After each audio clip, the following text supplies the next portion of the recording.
बिस्मिल्लाहिर्रहमानिर्रहीम इय्याक नअबुदु व इय्याक नस्तईन। आज शाकिर शुजा आबादी की बात से बात शुरू करूँगा। और उन्होंने फरमाया कि मेकू मेरा दुख मेकू तेरा दुख, मेकू हर जींदे इंसान दा दुख, जिहड़े मर गए हैं वो तो मर गए हैं, मेकू जींदे कब्रिस्तान दा दुख।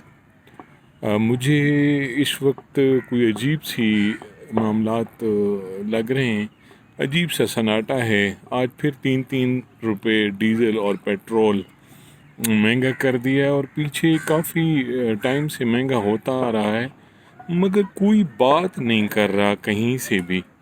पहले बात होती थी तो कभी रिक्शा वाले, कभी ट्रैक्टर वाले, कभी ट्रक वाले, कभी ट्रेलर वाले, हड़ताल, ये वो बात हो रही होती थी।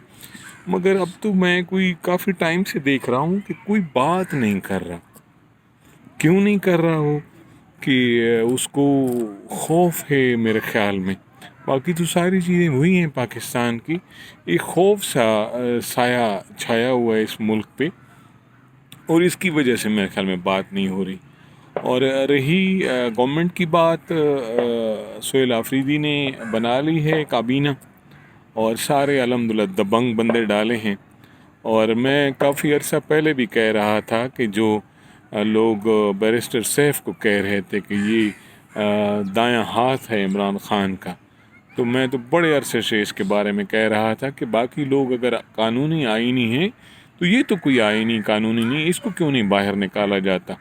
मगर अल्हम्दुलिल्लाह अभी जो काबीना का नाम आए हैं सामने, तो उनमें इसका नाम नहीं है। और इसकी जगह जो मुआविन ख़ुसूसी लगाया गया है वो शफ़ी जान, वो बहुत ही दबंग लड़का है, बहुत ही दबंग।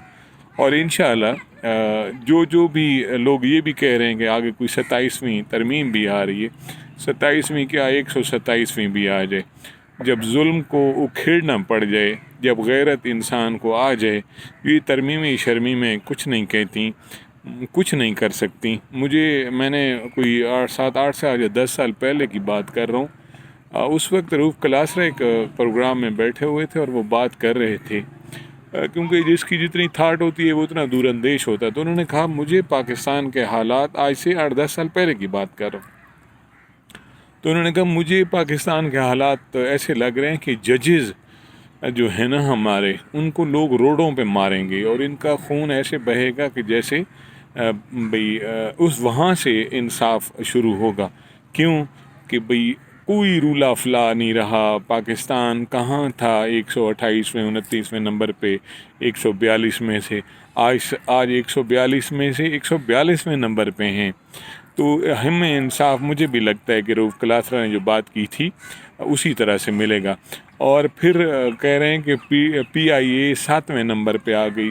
बेशर्मों को सिर्फ बताना ये चाह रहा हूँ कि एशिया में हैं ही टोटल 8 मुल्क, एक अफ़गानिस्तान की एयरलाइन है ही नहीं, तो हम आखिरी नंबर पे ही हैं ना। 7वां नंबर कौन सा।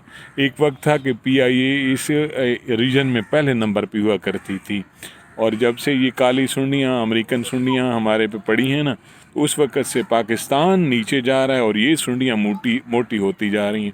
मैं तो कई दफ़ा सादा सी मिसाल ये भी देता हूँ कि एक जगह गहरा खड्डा कर दो और दूसरी जगह में मिट्टी डाल दो, तो मिट्टी वाली जगह ऊंची होती जाएगी और वो खड्डा नीचे होता जाएगा।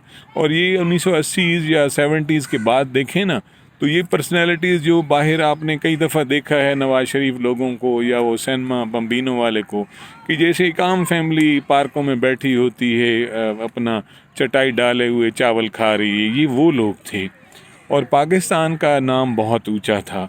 और जब इन्होंने पाकिस्तान को लूटा, पाकिस्तान को खसूटा, तो अब ये वो कहाँ कहाँ बिल्डिंगों के मालिक हैं, कहाँ कहाँ करोड़ों खरबों रुपए के मालिक हैं, एवन फील्ड इनके, और क्या क्या कुछ जजीरे इनके। तो ये कौन लोग हैं, इन्होंने लूटा, ये तकड़े हो गए, और जिस चीज़ को लूटा गया पाकिस्तान, वो कंगाल हो गया। मगर हमें पाकिस्तानियों को, जो पाकिस्तान के बेटे हैं, जो पाकिस्तान से मोहब्बत करने वाले हैं, उनको खड़ा होना पड़ेगा, उनको खड़ा होना पड़ेगा पाकिस्तान के लिए।